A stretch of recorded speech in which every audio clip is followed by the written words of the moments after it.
All right, so this is going to be the last in this series on the human brain, except next week what we're going to do is we're going to take everything that we've gone over and we're going to review and summarize it because this was important, right?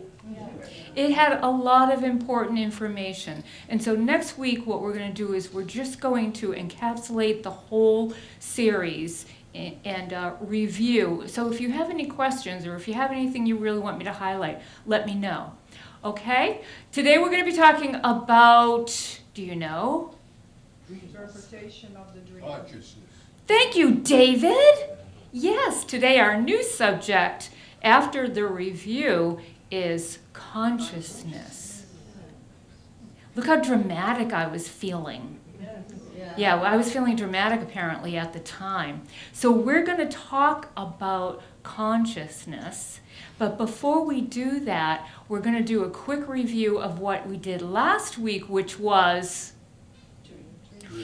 sleep and dreaming. Yep, we're going to do our review on sleep and dreaming. And then we had to cut it a little short, and we didn't get to the interpretations. We're going to definitely get to that today. All right, so here we go. Sleep is what? Bunch of waves. Yes, sleep. Delta waves.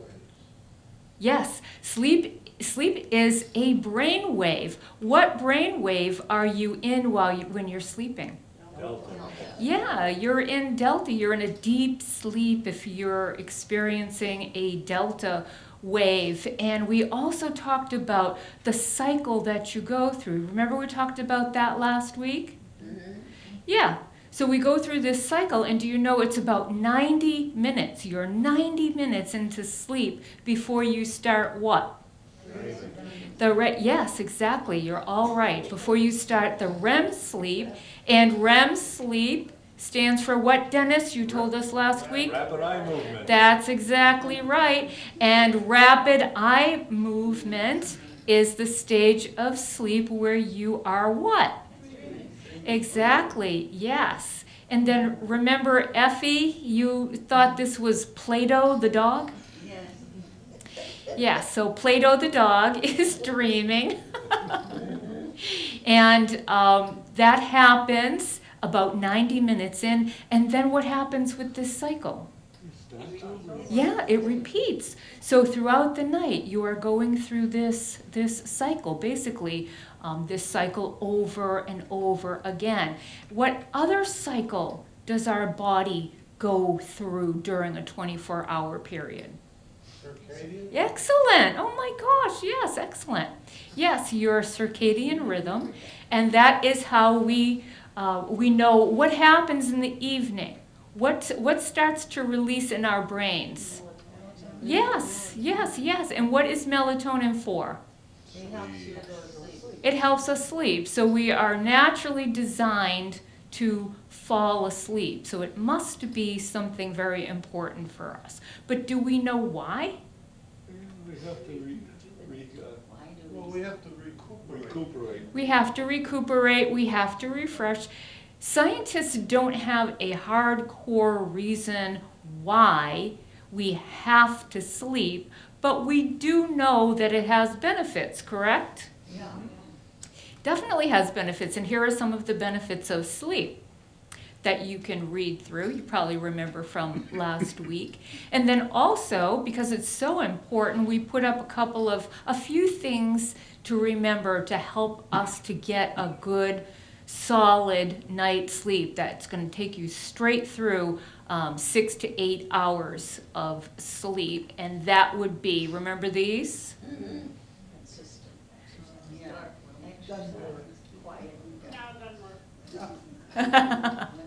And we also said that some people think that if I have a drink, that will make me sleepy. No, right. What does drinking do to your sleep? Yeah, it will disrupt your sleep cycle. It will do the exact opposite. So having a glass of wine before bed is not a good idea. Okay, it's a stimulant, exactly. Who said that? Oh, all right.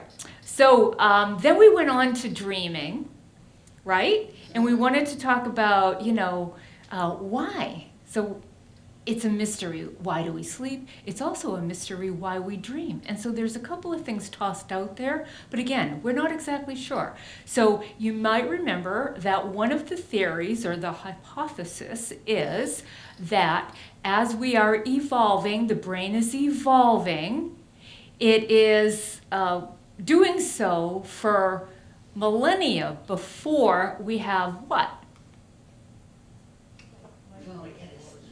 The light bulb. The light bulb, electric light, right? So how much of your 24-hour circadian rhythm is in darkness? 12. A lot of it, right? Yeah, a lot of it, depending on the season, the time of the year, but an awful lot of it is in darkness. You're in darkness. And so they're thinking that if the brain is inactive in darkness, because once it gets dark, what does your body want to do? Sleep. So if you're sleeping and nothing's going on, what might happen to the brain?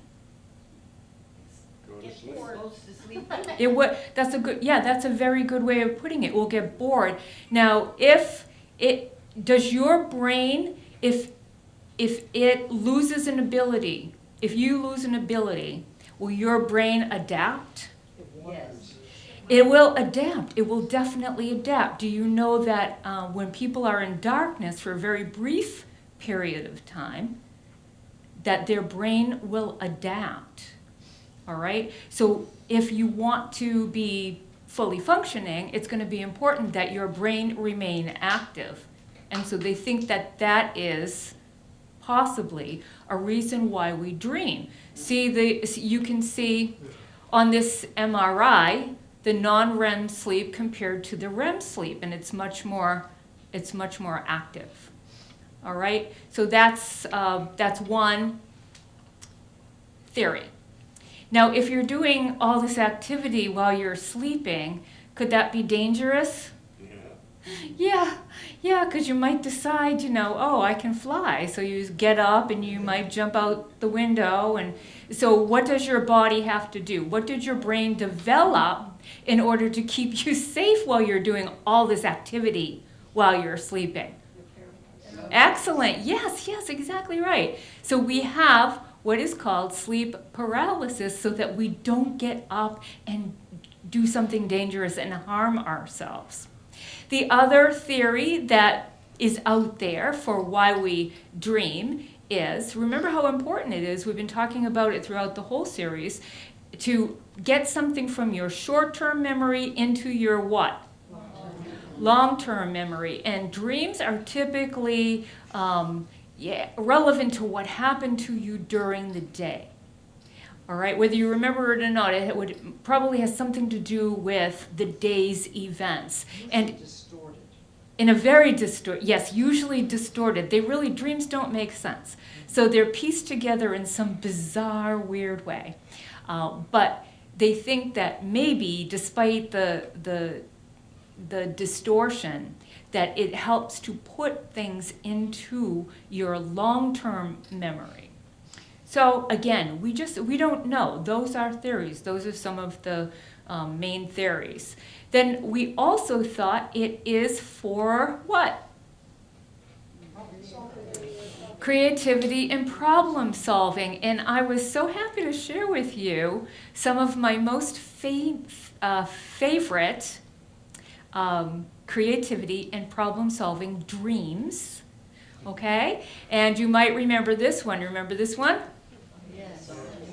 Yes. So Paul McCartney had a dream, and it was a song. And he woke up and he immediately wrote down the music to this song. And when he dreamt the song yesterday from beginning to end. He dreamt it in its entirety. And he wrote it down.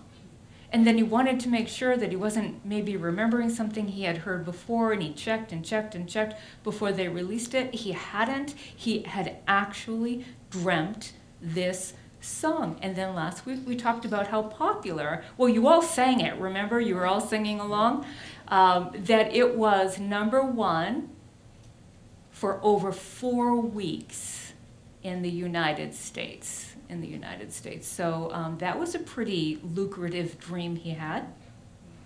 Yes. And then we looked at a few others. You remember that the chemical structure of benzene was resolved in a dream. Mhm. Another structure that was resolved in a dream, does anybody remember? Einstein. Einstein. No, well, a structure. All right, I'll just go through, because we do have Einstein. Oh, You're right. But in this section, remember the atom, the structure of an atom is the result of a dream. We got the structure of an atom from a dream. All right, and then we also talked about a literary creature. I called it a creature. Frankenstein. Yes, excellent. Yes, Mary Shelley dreamed. Yes, Frankenstein's monster is the result of a dream that Mary Shelley had, and she wasn't the only one. Do you remember the other one? Jekyll and Hyde. Excellent. Yes. Dr. Jekyll and Mr. Hyde was the result of a dream. And then we looked at a couple of others. The sewing machine was the result of a dream. And then one of the very best ones was, do you remember? Steam There's engine. a conversation going on in the back there.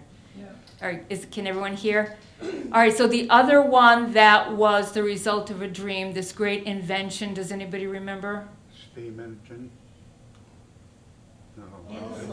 Insulin, yes, insulin, yes. He was able to resolve the problem he was having through a dream, and so we now have insulin. And then you guys guessed it, right? The greatest dreamer of all? Einstein, Albert Einstein, yes. He was the greatest dreamer of them all. He brings in a different type of dream, right? There are different types of dreaming. Exactly, yes, daydreaming. So if you are Albert Einstein, it's not called daydreaming, is it? What's it called? If you're Albert Einstein, it's called a thought experiment. Exactly, yes. Albert Einstein has thought experiments, whereas the rest of us, doing the very same thing, are doing daydreaming. Now, last week I had Ralphie from A Christmas Story, but some of you didn't know who he was, so I changed it, and I'm wondering if you all know who this is. Looks like Aunt Margaret. Yes, it's Anne Margaret. Do you know the movie? No. Is it the one, It's hard to tell. yeah, the one I that can't was tell. there? Yes, Bye Bye Birdie. That's it. All right, so yeah, I thought maybe everybody would know that one. Yeah, Bye Bye Birdie. Yes, Pat's gonna do the show for us. Okay, and then we also talked about false awakening. Have you ever thought you were awake? Yeah, we all seem to have had that experience. You thought you woke up, but you didn't. It's the most confusing thing. It's just, don't like it. And even worse than that are these. Nightmares. Yes, nightmares. So we talked a little bit about nightmares, and research says that for the average person, 1 out of every 40 dreams that we have will be a nightmare. And why do we have nightmares? Again, we don't know. They don't know. They're just guessing. But they're thinking that maybe we have nightmares because throughout our evolution, when we needed to deal with something, some kind of threat, it would have been in our favor to have a little bit of practice. Oh. So you dream it in a nightmare. Yeah, like if you have to fight off a bear. Now, does that make sense to anybody? Is anybody buying that? No, I'm not either. I'm just offering you what, the research says. All right, so that's just a guess. Guess. But the one we were really interested in was this one, right? Yes, lucid dreaming. All right, so a lot of people were not familiar with lucid dreaming. And if you're here for the first time, Lucid dreaming is you're asleep, you're having a dream, you're sound asleep, and then for some reason, all of a sudden, you realize, You're doing. oh, I'm dreaming. Yeah. I'm dreaming. And then Effie, you dream Flying. lucid. Yes, she flies. Has anyone else experienced lucid dreaming? Yeah, not a lot of people do. I do it all the time. Me too. Dennis, you do? Yeah. Well, years ago, when I was a teenager, I was an inventor. And it was, had to do with sled, winter sled, a perfect sled that had all of the extras, all the bells Yeah. and whistles. And I would build that sled every night. In your dreams? Yeah. Yeah, yeah, very good. That's excellent. Yeah, that's excellent. So lucid dreaming, even though not a lot of people report having lucid dreams, it doesn't mean that you cannot lucid dream. So what you want to do is you want to practice it. Do you remember the story I told you last week about the couple? The husband was in a car accident and he was paralyzed. They couldn't dance at their wedding. Remember that? And then they practiced and practiced and practiced, and then finally one night they both had the same dream, that they were dancing at their wedding. That they were dancing at their wedding. But it's something that you have to practice, and you tell yourself that you want to lucid dream. You also want to give yourself a little signal, and I told you what my trick was, but I don't think I really explained it. Yes, the doorknob, but I don't think I really explained it to you, and I'm wondering if it would make more sense if I do. So I had just naturally lucid dreamed. I did it all my life, but many years ago, I had a dream. I just did it. It would happen naturally. I didn't intend for it to happen. I can now tell myself to do it, and this is how I do it. One night I had a dream where I heard some helicopters outside. You know, it's never good if there's helicopters, right? If helicopters are flying low, it's probably not a good thing. And so it concerned me, and I woke up to look out the window to see what was going on. And when I did that, so everything was very, very, very realistic, except that I noticed that the doorknob on my bedroom door was not right. That's not the kind of doorknob that I have. And it triggered me to think, I must be dreaming. I must be dreaming. So that's why I use a doorknob. I didn't explain that fully last week. So then I thought, oh, that's great. So now if I want a lucid dream, here's what I do. I tell myself I'm going to before I go to bed.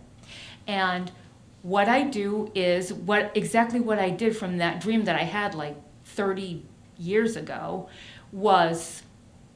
is that I will get up out of bed and I'm going to walk out of my bedroom and I'm going to look at my doorknob. So that is my trigger. That's the thing I use if I want to. That was before you went to sleep, right? Before I go to sleep, I tell myself, yes. And then now when I know I'm going to have a lucid dream, the routine is I'm in my bedroom, I'm in bed. I have a totally different bedroom now. I have a different door and doorknob now. It happened a long time ago originally.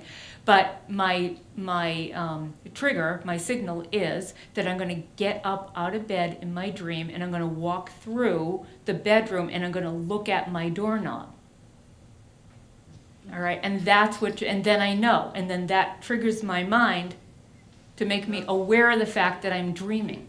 Do you imagine a different doorknob? No, I just look at the doorknob. Oh, So that's my trigger. oh, okay. All right, so that's just my signal for my brain to let me know that I'm now in a lucid dream, that I'm now in control of my dream. All right, so that's the important thing about lucid dreaming. All right, so how many of you have ever had a dream where you're being chased by something? Yes. Something's chasing you. all right? Yes, a lot of us, most of us, have had a dream like this, right? It's a frequent childhood dream.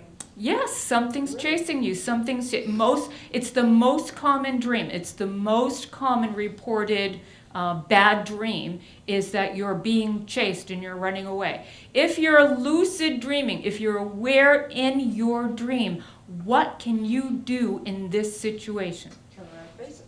You turn around and face it. Exactly. You turn around and look and see what's chasing you. Did you really want to look at that? Yeah.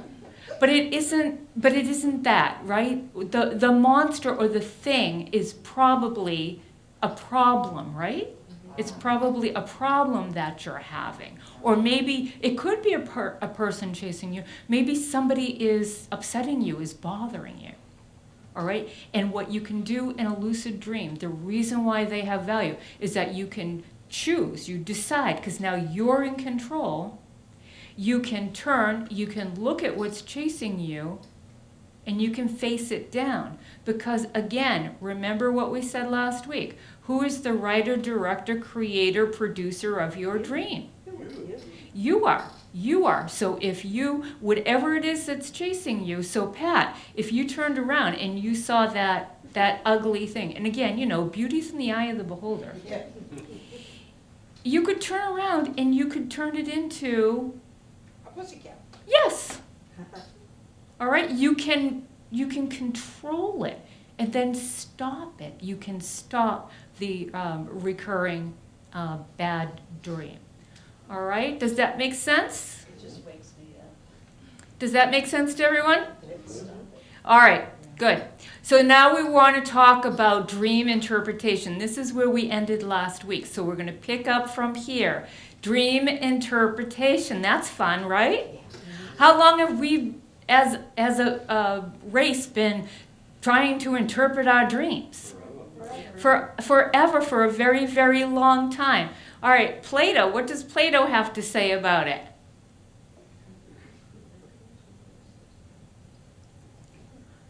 Yeah, that's a weird thought, right? Yeah, it's a mind-bending thought.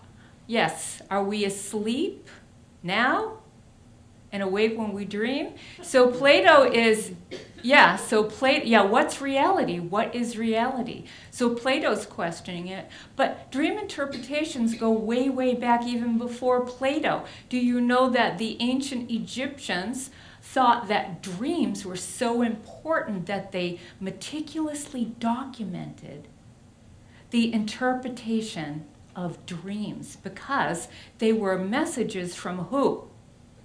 Yes, they are messages from the gods. They were not thought to be internally provided. They were externally delivered to you, right, by the gods. So let's look at a few. All right, let's see if any of these make any sense to you. All right, how often do you eat crocodile flesh in your dreams? Never. That's never happened to anybody here before? No. Oh. No. Oh. But my girlfriend said it tastes like chicken, so why? So yeah. It tastes like chicken. Yeah. Look at this one. Uncovering your backside is a bad omen. You'll become an orphan. Like, what does that? Wow. I don't know, but it happened. I am. Were these Joseph's interpretations to the Pharaoh? No. This is no, definitely not. I think Joseph had a different agenda. So dream interpretation. Dreams have been fascinating people forever since the beginning of time, right? But do we have our own more modern day dream interpreter? Ooh, Judy, you got it. Yes, Sigmund Freud. He was all about it, right? Oh, yeah, it's all based in sex. Yes. In fact, Judy, I'm glad you said that because I wanted to put up a couple of his dream interpretations.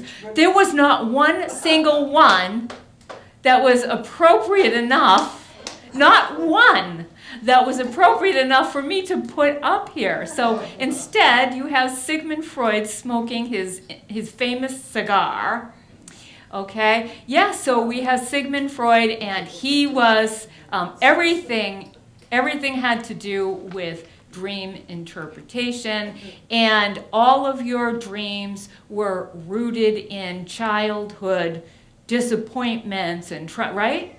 Yes, everything had to do with childhood trauma. Okay, so last week I told you that I had the top 10 dream interpretations. Are you ready?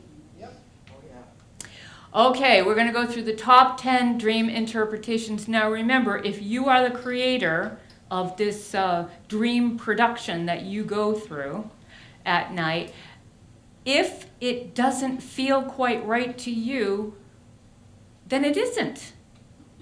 If it feels right, then you're like, oh, yeah, all right? Because it has to be something that is true to you. You know if it's true or not. All right, so this is just from the average person. Okay, so being chased, we've already talked about that. All right, and it can help you understand something that you need to address. Does that make sense to everyone? Yes. Okay. Water. Okay. Do you dream about water? But it's very important. I highlighted that here. A lot of people dream about water, but it isn't just water. It is the quality of the water. All right. So if you have clear water, what would that mean? Everything is How going we good. manage our emotions. Yeah. Yeah, water. Yeah, water is supposed to represent our emotions. When I But think about water, I usually have to go to the bathroom. yeah, yes. Yes. I'm not being funny, I'm truly. I think- wake up and that's my goal. Yes, so the interpretation is get up and go to the bathroom. Yeah. Yep. Yeah. Okay. All right. So if you were in water and it was stormy, I mean, I think that's pretty clear, right? All right. Vehicles. Vehicles are interesting. So the interpretation would be you'd be thinking about what direction you're going in. Also, it has a lot to do with control. If you're driving the vehicle, what would that mean? Would you be in control? Yes. But what if someone else is driving the vehicle? Let's say, You're a backseat driver. yeah, yes, or it would probably mean that you don't feel like you're in control of something, some aspect of your life. Seeing other people in your dream, well, you always see people in your dream usually, right? All right, so it says here that it would represent an aspect of yourself. But again, it's subjective, isn't it? School. A lot of people dream of school. Isn't that funny? Yeah. Yeah, I do. I drive school a lot. I do. I dream about school a lot. And so what they're saying here is that, do you feel prepared? That's what the interpretation would be. If you dream about school, perhaps you're feeling unprepared because school would be a stressful time if you had to take a test or something and you didn't feel you were ready for it. That would be the interpretation for that. Death, isn't that interesting? Everyone thinks death would not be a good thing, but actually it is a good thing. It represents a new beginning. New beginning. Does that feel right to you? Yes. All right, so Effie, this one's for you. I jumped my Oh, plane. I want to fly. Yes. Effie shared with us last week. I do too. I fly in my dreams. Yeah. And so, and we both were saying that it's usually just, it's a wonderful, I love it. But there are occasions where the flying becomes out of control. And so, yeah. Effie, have you ever crashed into trees or anything? No. No. You never had a crash landing? I fly over mountains and look down. Yeah. Yeah. It's beautiful. Yes, it really is. Yes, I've never had a crash landing No. either, and I hope I never do. What if you say you went out, you felt like you were in space, and then it's coming back in? Sometimes I come into the Earth's atmosphere too fast, Okay, you did say and I have to slow myself down. Yeah. Yeah. Yes. Yes. I dreamed about being in space. Yeah. Yes. Oh, good. See? All right. I'm so glad I'm not the only No, one. yeah.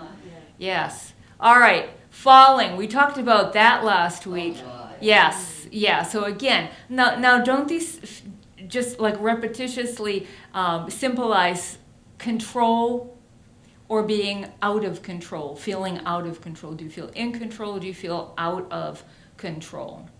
I had a dream last week. Is that it, John? You had a dream last week? About falling. Oh, about falling. Oh, okay. I thought I heard I had a dream last week and then I waited. No, all right. All right. John, that wasn't a dream. That wasn't a dream. I was there, yeah. All right, babies, what would you think that would be? No, I never had a dream about it. A new beginning. New beginnings, yes. Okay, and then number 10. I love this one, and think about this one, okay? So number 10 is dreaming about a house. Dreaming about houses. How many have dreamt about maybe the house you grew up in, or yeah, yes. And what they think that means, the interpretation of dreaming about a house is your consciousness. It's your internal self. All right? All right. Now, isn't that a magnificent segue? To consciousness. Oh. I didn't make it number 10. It really was number 10. But I just thought it was like beautifully positioned there for me, okay? All right, so that was the summary of last week plus the dream interpretations. What do you think of those dream interpretations? Are you buying it? Yeah. Yeah, a lot of those do make sense, right? Symbolism comes into consciousness. So we're going to look at that. We're going to talk about that. Everybody felt like, all right, if you dream about falling, it would represent this. Everybody was very comfortable with if I'm not driving the vehicle or if I am driving the vehicle, right? So symbolism, we have like a shared symbolism, it seems. All right, so we're going to talk about consciousness. Now, we all know what it is to be conscious, right? Are you all conscious right now, I hope? Yeah. We are aware, yes. All right, so we know what that is because we're experiencing that right now, aren't we? What about subconscious? That's a difference. Okay, what about the subconscious? Now let's take a look at the differences between being conscious and in our subconscious mind. All right?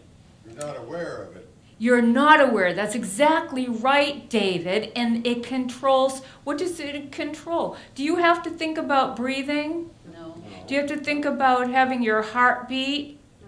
No? Do you just instinctively react to, like emotionally charged events?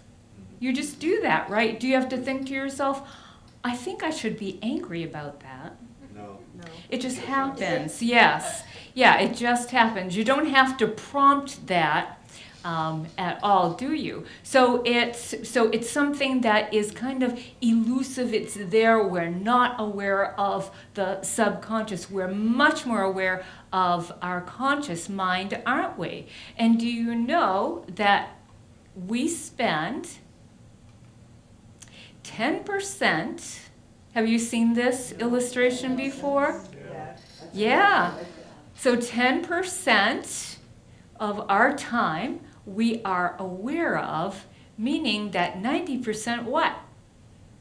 We're unaware. My goodness, 90% is submerged into our subconscious. Isn't that really amazing to think? Yeah. Yes. It must be very busy down there. It's very busy down there. There's a lot going on down there. All right, but then there's more. There's more to the question, and that's what we're going to really tackle today. All right, are you ready? Not only do we have the conscious mind and the subconscious mind, we also have a debate in trying to explain the difference between the brain and the mind. All right, what's the difference between the brain and the mind. The brain is a physical Yeah. property, and the mind is what it imagines. Wow, David, that was beautifully said. Thank you. Thank you. Yes. So the brain, can you physically handle a brain? Can you physically handle a mind? No. No. No. That's exactly right. So here are the differences between the brain and the mind. All right? The mind is an invisible, elusive thing that we can't measure, we can't track, we can't trace, right? And we know that we have one because you've all heard that, right? Yes, you've all heard that. All right, but do you know that the mind and consciousness is called the hard problem? Why is that a hard problem Difficult. in science and in philosophy? Why is it hard? Because you can't put your fingers on it. Exactly, you can't put your fingers on it. Do different people have different ideas about it? Different interpretations of it? Yeah, different ways of describing it? Yes, that's exactly right. Yes, so it's called the hard problem. Science does not know what consciousness is, has not been able to explain what it is, where it is, why it is. Okay? So we're going to try to go through finding the mind using research and scientific method. Okay? Do you know who this is? This is Carl Jung. Have you heard of Carl Jung? Yes. Yes. All right, so Carl Jung, all right, he is in the late 1800s, early 1900s, and he's influenced by Freud and this idea of dream interpretations. But he takes this, he studies this, and he takes it so much further. What, Effie? He takes it one step further. Yes, well, yes, he does. He really takes it quite far. And what Jung is finding in his research and his study is not just subconscious. He comes up with something called the collective what? The collective unconscious. And what does he mean by that? Does anybody know? It's what's culturally learned. You learn in your culture. It's more than cultural. It's what he's saying is we all, as human beings, have a common history. We have a primal understanding. Yes, instinctually, we understand symbols, signs, meanings across ages, across cultures, across time. We're all aware of these same symbols, and it comes from something very, very primitive from a long time ago. What are some of these archetypes that he's saying we all have? All right, let's look. The Great Mother. Do you find that throughout history? Yes. The symbol of a Great Mother, Peggy? I've had a dream like that. You've had a dream like that? Grandmothers. What about the wise old man? All right, shadows, towers, water, the tree of life. How often does that come up? Yes. Yes. How often throughout all of mythology and history do you have something with a tree of life? It's everywhere. It's everywhere. Now, from Jung's study, we have somebody. Are you familiar with Joseph Campbell? Yes. Joseph Campbell, and he writes this amazing book called The Power of Myth. Have you ever heard of that? Yes. It is wonderful. It's so wonderful. If you haven't read it, I could not recommend it more. The Power of Myth. So Campbell takes these ideas from Jung, the collective unconscious, and he puts it together, and he's showing us that all the symbolism, all the ideation is happening over and over again. All these old stories, we always have a hero, right? There's always a hero in the story, but it's not just that we have a hero. We have a hero that has to go through these phases. So the hero must go on a quest, right? Yes. The hero must get some help because the hero's in some kind of turmoil and then goes through this process and is helped and struggles and then comes up through it, and then what happens? He dies. Oh, stop, Pat. He succeeds, right? The hero succeeds. I'm not gonna be in any of your dreams. I know, right? I've never had any of this in my. And he's up. It's not a dream. We're not talking about dreams right now. No. And he's All right, we're always- off dreams. And he's always rewarded. Yes, Always yes, rewarded. yes, always These are- rewarded. These are wonderful stories that, Campbell wrote. Yeah, well, Campbell didn't write them. No, I know, he gathered He's them. he's from- showing us yeah. that time and time and time again, throughout history, throughout cultures, Yeah, the story follows the same plot. Okay? yeah. So a story, let's take a look. Maybe this will help us understand. Pat, we're completely out of dreams now. Okay. All right? I All right. missed this whole world. I know, yes, we got to catch her up. She's got to catch up with us. He gathered them. All right, let's all over the world. all right, let's take a look. All right, so we've got, who's this? Hercules. Who's this? Oh, boy. Gilgamesh. Gilgamesh. Exactly. And who's this? King Arthur. King Arthur. Good guess. I don't know how you guessed that one. All right. Does King Arthur go on a quest? Yes, he does. Does King Arthur get some kind of otherworldly help? Yes, he does. Yes. Does King Arthur succeed? Yes, Yes. Yes. Gilgamesh. Does Gilgamesh go on a quest? yes, Right. Yes. Does Gilgamesh get some otherworldly assistance? yes. Right. Yes. All right, and then he succeeds. What about Hercules? Hercules also. All right, do you see the story? Do you see the storyline, the plot line? It goes through this no matter where we are in time, no matter what culture that we're in. We see this story, this plot line over and over and over again. What Jung is saying is that we have symbolism and ideation. Symbolism and ideation that is somehow intrinsic in our subconscious mind, in our collective unconscious, That's what I was thinking. in our collective conscious. All right? Do we do this today? Do we follow these plots today, Yes, whether we know it or not? Yeah. Yes. Superman. Star Wars. Star Wars. Yeah, And Star Wars. Right? Yes, great story. Does he have a quest yes, he does. that he has to go on? Is there some adversary? Is there some challenge? Yes. Does he succeed? Yes. Does he get some help? Yes. It's throughout time. So where do these symbolisms, where do they come from?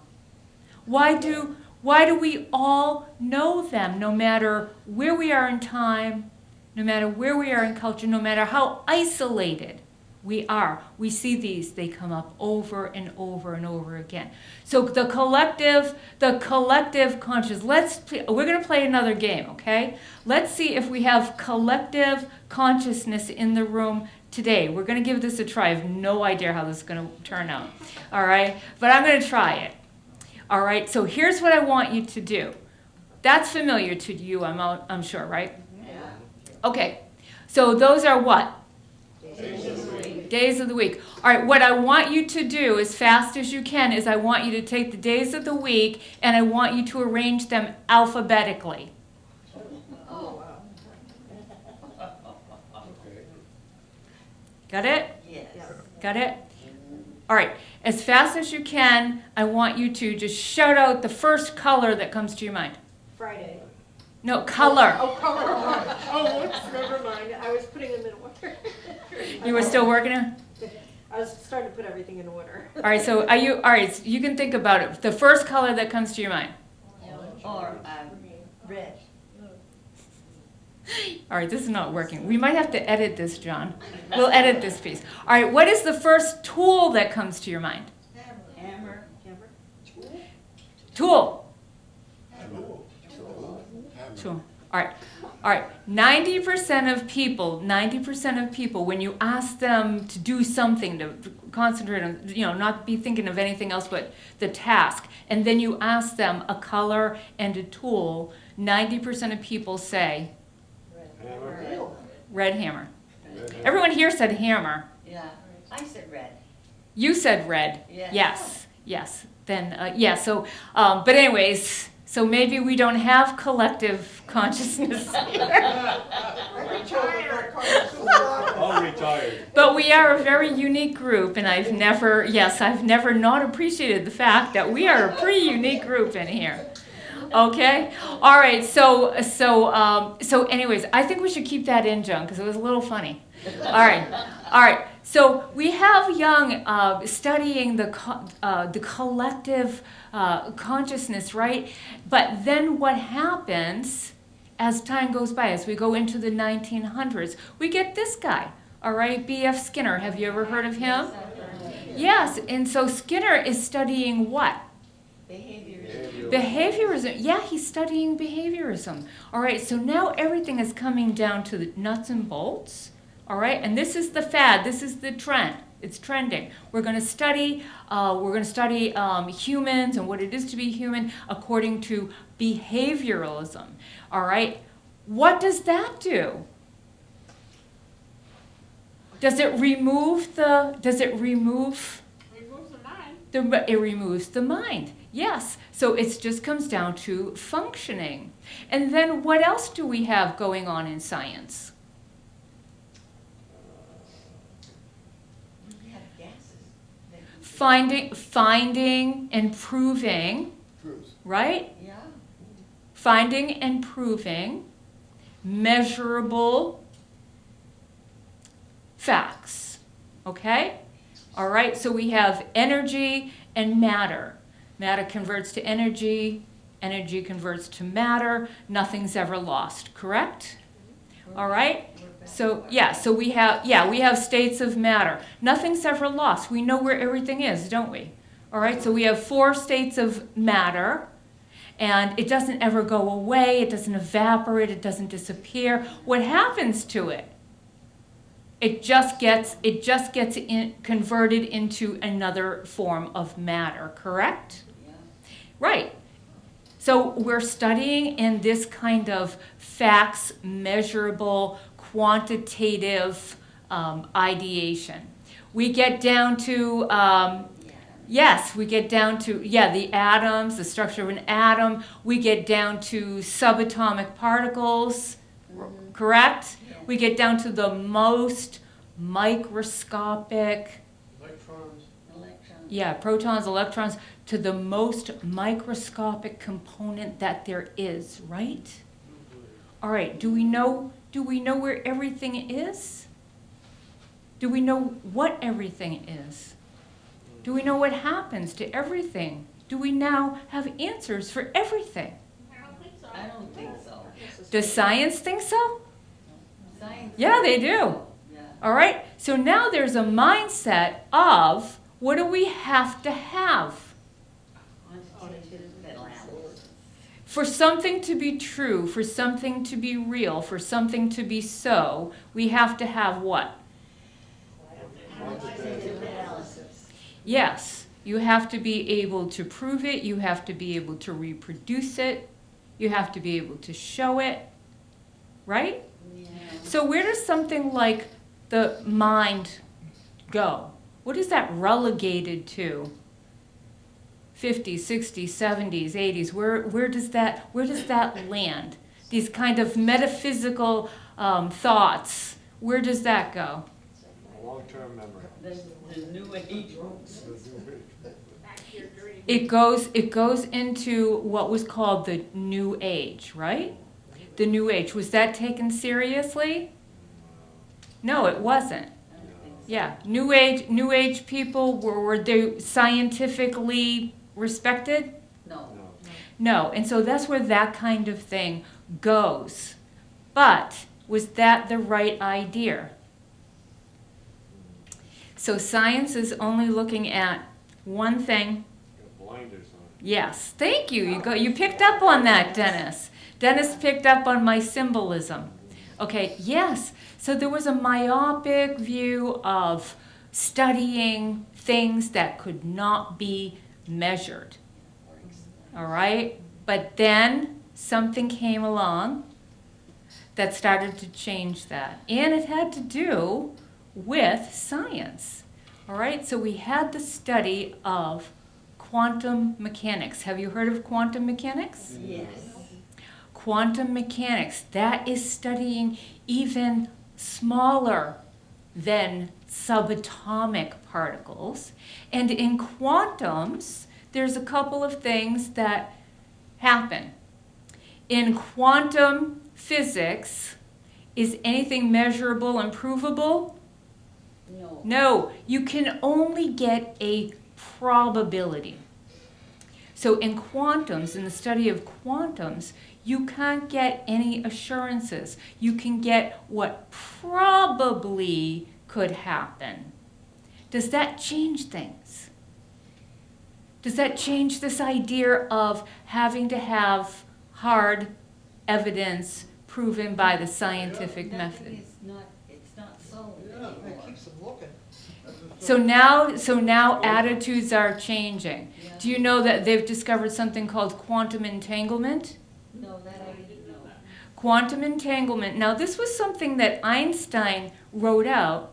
Einstein predicted quantum entanglement, and he just thought it was crazy. It could never happen. But it was predicted out in his equations. Well, now they've proven, they've worked it out.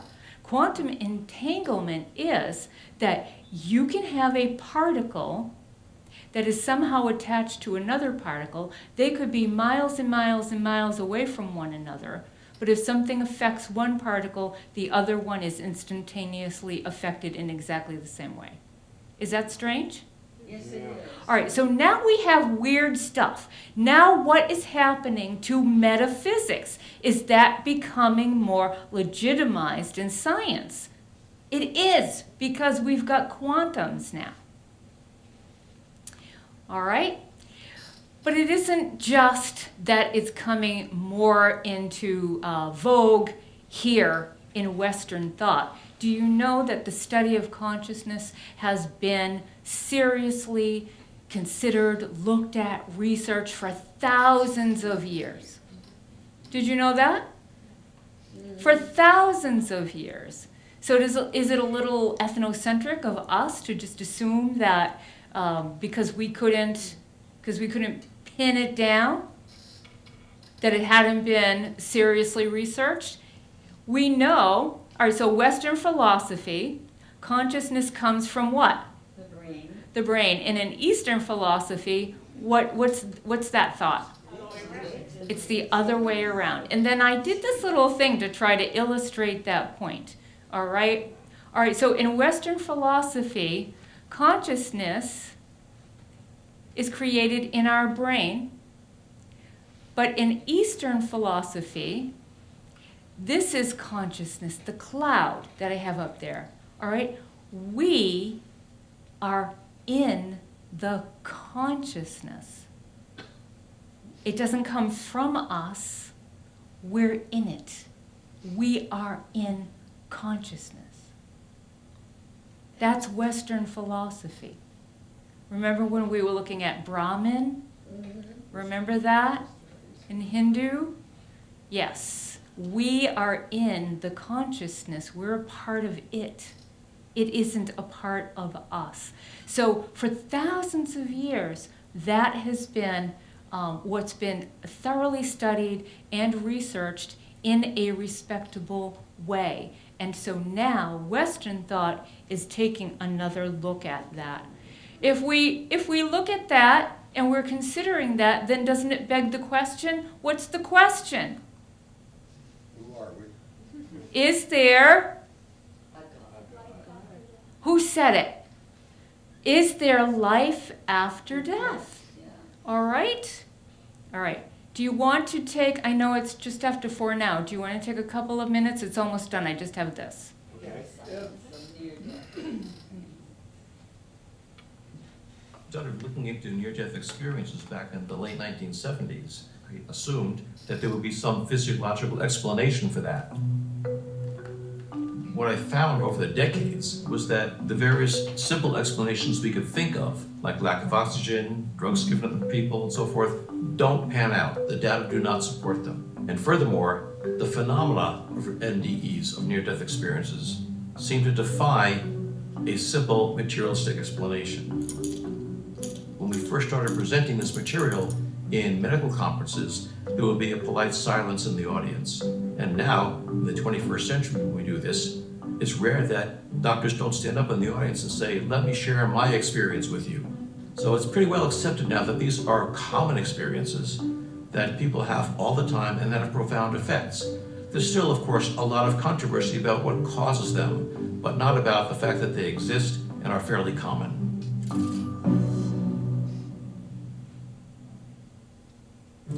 I'm Bruce Grayson. I'm a professor emeritus of psychiatry and neurobehavioral sciences at the University of Virginia Medical School. And I've recently come out with a book called After. A doctor explores what near-death experiences reveal about life and beyond. Near-death experiences are profound, subjective experiences that many people have when they come close to death, or sometimes when they are in fact pronounced dead. And they include such difficult to explain phenomena as a sense of leaving the physical body, reviewing one's entire life, encountering some other entities that aren't physically present, and at some point coming to a point of no return beyond which they can't continue and still come back to life. When they return, they often are profoundly changed by this experience. As I started my psychiatric training, I started being confronted by patients' reports of things that I couldn't explain. One happened to me when I was just a few weeks into my training. I was asked to see a patient who had overdosed in the emergency room. And I was in the cafeteria when the page came in, and I was eating dinner, and the page startled me, and I dropped my fork, spilling spaghetti sauce on my tie. Couldn't wipe it off, so I just covered it over with a lab coat so no one would see it. And then I went down to the emergency room to see the patient, and she was completely unconscious. I could not revive her. But her roommate was waiting to see me down the hall in another room. So I went down to the other room, talked to the roommate for about 15 or 20 minutes, and there was no air conditioning back in the 70s, so I unbuttoned my lab coat so I wouldn't sweat so much, exposing the stain for about 10 minutes or so. I then went back to see the patient. She was still unconscious. When I went to see her in the morning, I introduced myself, and she stopped me and said, I know who you are. I remember you from last night. That puzzled me, so I said something like, well, I'm surprised. I thought you were unconscious when I saw you last night. And she looked at me and said, not in my room. I saw you talking to my roommate down the hall. She sensed my confusion and started to tell me about the conversation I had with her roommate, where we were sitting, what we were talking about, and finally she said, and you had a striped tie on with a red stain on it. That just blew me away. I didn't know how to deal with that. I couldn't think of any logical reason, any explanation for how she could have known about that spaghetti stain. Nobody had seen it except her roommate, and she hadn't talked to the roommate since she came into the hospital. As a scientist, I knew I had to study this. It didn't make any sense to me, but scientists don't run away from things they don't understand. They run towards them. I never expected to spend so much time looking into near-death experiences. I thought at first it was just a strange anomaly. I'd spend a few years looking at them, find the physiological explanation, and put it behind me. I collected about 1,000 cases that people had sent to me about their own near-death experiences. Quickly realized that the stories I was getting from people who volunteered their stories to me were the same as the ones from people I interviewed in the hospital. We studied the physiological events around the near-death experience, psychological traits of the experiencers, and so forth, trying to find some logical explanation for these events. Most of us are taught that the mind is what the brain does, that all our thoughts, our feelings, our perceptions, our memories are all created by the brain. However, that's not the whole story, and we have hundreds and hundreds of experiences that occur during a cardiac arrest or deep anesthesia when we know the brain is not capable of functioning well enough to create complex thoughts and feelings and memories. Most near-death experiencers say that in the near-death experience, their senses were incredibly heightened, and they often report hearing sounds they've never heard on Earth and seeing colors that they've never seen before. And when they come back, they don't know how to describe these things because there aren't words for them to describe them. One person said to me, it's like trying to draw an odor with a crayon. But they talk about their senses being so much more vivid in the NDE, and that gives the experience a sense of being more real than this world is.